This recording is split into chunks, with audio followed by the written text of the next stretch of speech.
Hello everyone, এখন ঘড়িতে ঠিক সকাল 6টা বাজে আর আমরা সবাই উঠে পড়েছি। আর এখানে পপলিও রেডি হয়ে বসে পড়েছে। আর এখন যেই দধিমঙ্গলের রিচুয়ালগুলো আছে সেগুলোই করানো হচ্ছে।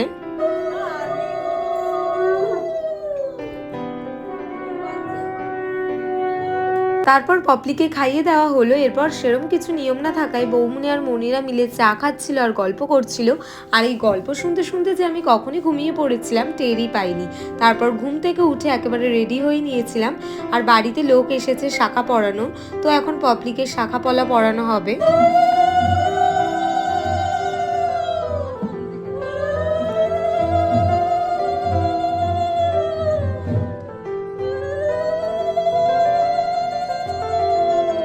এখানে দিদি পপলির পায়ে আলতা পরিয়ে দিচ্ছে। তারপর আমরা ব্রেকফাস্ট করে নিই। ব্রেকফাস্টে ছিল লুচি আর আলুর তরকারি। তারপর এসে দেখছি যে পপলি বৃদ্ধির জন্য বসে পড়েছে।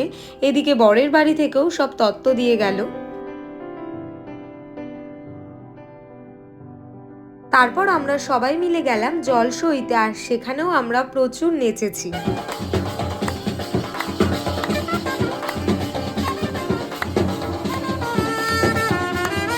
আর এখানে জল ভরার আগে যে রিচুয়ালসগুলো হয় সেগুলোই এখানে করা হচ্ছে। তারপর আমরা বাড়ি যাই আর সেখানে গিয়ে কিন্তু ব্রাইডও প্রচুর আমাদের সাথে নেচেছে।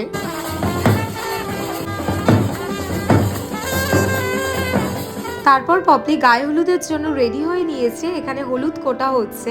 তারপর পপলির গায়ে হলুদ দেওয়া হলো আর পপলিকে খুব মিষ্টি লাগছে। আমিও পপলির গায়ে হলুদ মাখিয়ে দিয়েছিলাম।